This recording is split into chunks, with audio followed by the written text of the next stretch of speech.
قل لا أسألكم عليه أجرا إلا المودة في القربى.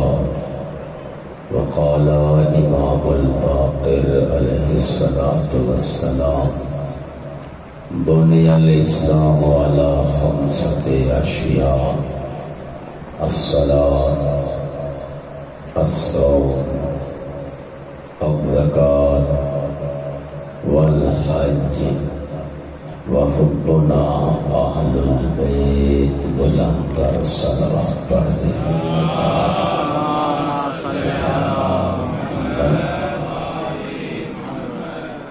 اپنی اپنی تمام عبادات کی قبولیت کے لیے، اس مجلس ادا کی قبولیت کے لیے، اور جن مرحومین کے اصال ثواب کے لیے یہ مجلس ادا ہو رہی ہے، ان کی بلندی درجات کے لیے مل کر بآواز بلند صلوات پڑھنے.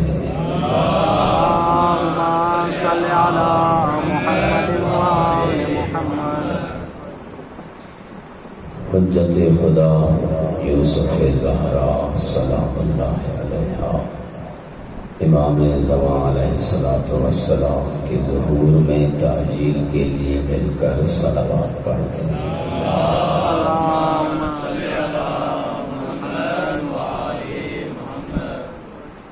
قرآن مجید کی سورہ شورى سے ایک آیت تلاوت کی اور آپ نے سماعت فرمائی، جس آیہ مبارکہ کا نام ہے آیہ مودہ، یعنی وہ آیت جو مودت فی القربا کے بارے میں نازل ہوئی ہے. جیسا کہ انسان کی فطرت ہے، کوئی بھی اگر کسی کے لیے کام کرے تو فطرت انسانی یہ ہے کہ کام کے تمام ہونے پر اسے اجر دیا جاتا ہے. ایسے ہے نا میرے دوست، دنیاوی کام ہو تو بھی کام کے تمام ہونے پر اجر دیا جاتا ہے، یا دینی کام ہو تو دینی کام میں بھی کام کے مکمل ہونے پر یا کام کے مکمل ہونے سے پہلے فطرت انسان یہ ہے کہ جو بندہ یہ کام کر رہا ہے اس کو کچھ نہ کچھ اجر دیا جائے. پھر ہر بندہ اپنی محبت عقیدت کے ساتھ جو چیز پیش کر سکتا ہے وہ اجر میں پیش کرتا ہے. ایسے ہے نا، جتنا فرصت جتنا وسعت ہوتی ہے بندہ کوشش کرتا ہے کہ اچھے سے اچھا اجر دیا جائے، کیونکہ ایک بندے نے دین سکھایا ہے، ایک بندے نے قرآن پڑھایا ہے، ایک بندے نے نماز سکھائی ہے. جتنا بھی بندہ اسے اجر دے رہا ہو وہ اجر جتنا ہی زیادہ کیوں نہ ہو، دینے والا جب دیتا ہے تو یہ لفظ ضرور کہتا ہے کہ آپ کی محنتیں بڑی ہیں، ان کے مقابلے میں یہ کچھ نہیں ہے. ایسے ہے نا، تو جس طرح آپ اور میں کوئی بھی ہمارے لیے کام کرے تو اسے اجر دیتے ہیں، اسی طرح اللہ کے حبیب نے جب لوگوں کو مسلمان کیا، انہیں کلمہ پڑھایا، انہیں دین سکھایا، انہیں لا الہ الا اللہ پڑھایا، محمد الرسول اللہ پڑھایا، ان سے بت پرستی چھڑائی، خالق کے سامنے جھکایا، ان کو قرآن کی تعلیم دی، انہیں نمازیں بتائیں، پڑھ کے دکھائیں، نمازیں سکھائیں، روزے کے احکام بتائے، حج کے احکام بتائے، اب پھر ان کو جنت کی بشارت بھی دے دی، تو میرا سوال یہ ہے کہ آیا جب آپ اور ہم ہمارے لیے کوئی کام کرتا ہے تو اسے اجر دیتے ہیں؟ ان لوگوں نے بھی پیغمبر کو اجر دینے کی تمنا کی یا نہیں؟ آخر وہ بھی عقل رکھتے تھے، وہ بھی عقل سالم و فطرت رکھتے تھے۔ جب انہوں نے دیکھا کہ ہم دیندار بن گئے اور سمجھ گئے کہ پہلے جس راستے پہ تھے لات و منات کو جھکا کرتے تھے وہ راستہ غلط تھا، راستہ یہی درست ہے کہ جس خالق کے سامنے آپ جھکتے ہیں۔ پہلے جو ہم بیٹیوں کو زندہ دفن کر دیا کرتے تھے وہ غلط تھا، یہ تو ہمارے لیے اللہ نے رحمتیں بنا کے گود میں اتاری ہیں۔ راستہ تو یہ درست ہے، راستہ تو یہ جنت کا ہے۔ پہلے ہم ظلم کیا کرتے تھے، اسلام نے آ کے بتایا کہ ظلم گناہ ہے۔ ذرا سوچو، جس پر تم ظلم کر رہے ہو اگر وہی ظلم تمہارے اوپر کیا جائے اسے اچھا سمجھو گے؟ نہیں سمجھیں گے۔ پھر سمجھ گئے کہ پہلے کا راستہ جہنم کا راستہ تھا، بربادی کا راستہ تھا، اب کا راستہ جنت کا راستہ ہے۔ مصطفیٰ نے، آمنہ کے لال نے، عبداللہ کے یتیم نے ہمارا ہاتھ پکڑا، جہنم سے نکالا، اب جنت کے دروازے پہ لے آیا۔ اب ہم لا الہ الا اللہ بھی پڑھنے لگے، محمد رسول اللہ بھی پڑھ رہے ہیں، نمازیں بھی پڑھ رہے ہیں۔ اب ہم دین سیکھ گئے ہیں، جنتی بن گئے ہیں۔ اب ان لوگوں نے آپس میں ایک میٹنگ کی اور اس میٹنگ کا خلاصہ یہ تھا کہ اب ہمیں چاہیے کہ مصطفیٰ کو اس کی محنتوں کا اجر دیا جائے۔ جو مصطفیٰ نے محنت کی ہے اس کی محنتوں کا اسے اب اجر دیا جائے۔ ٹھیک ہے، سب نے کہا اجر ہونا چاہیے مصطفیٰ کی محنت کا، بھئی اس نے ہمیں جنتی جو بنایا ہے، کیا اجر ہو مصطفیٰ کی محنتوں کا؟ اب ہر بندے نے اپنی حیثیت کے مطابق وہاں پر کہا۔ کسی نے کہا میرے پاس تو پیسے ہیں، میں پیسے مال و دولت لے چلوں گا۔ کسی نے کہا میرے پاس سونا ہے، سونے اور چاندی کا میں کاروبار کرتا ہوں، میں سونا اور چاندی لے چلوں گا۔ کسی نے کہا میرے پاس ہیرے جواہرات قیمتی موتی ہوا کرتے ہیں، میں ہیرے اور جواہرات قیمتی موتی لے جاؤں گا۔ بہرحال ہر انسان نے اپنی حیثیت کے مطابق مال دولت سونا چاندی ہیرے جواہرات موتی جمع کیے اور سب مل کے چلے، اٹھا کے کہاں؟ اللہ کے حبیب کی خدمت میں۔ جب پہنچے سلام کیا، جواب ملا۔ اللہ کے رسول نے پوچھا یہ کیا لائے ہو؟ کہتے ہیں یا رسول اللہ مال و دولت ہے، سونا چاندی ہے، ہیرے جواہرات ہیں، موتی ہے، کیوں لے آئے ہو؟ یا رسول اللہ آپ نے محنت کی ہے، ہمیں دین سکھایا ہے، ہمیں جنتی بنایا ہے، ہمیں نمازی بنایا ہے، تیرا اجر دینے کے لیے آئے ہیں، تیری محنتوں کا، تیری زحمتوں کا، تیری کوششوں کا ہم اجر دینے آئے ہیں۔ جب پیغمبر نے سنا کہ یہ اجر دینے کے لیے آئے ہیں، دین سکھانے کا، پیغمبر خاموش ہے، جبرائیل امین یہی آیت لے کے اترے، قل لا اسألکم علیہ اجرا الا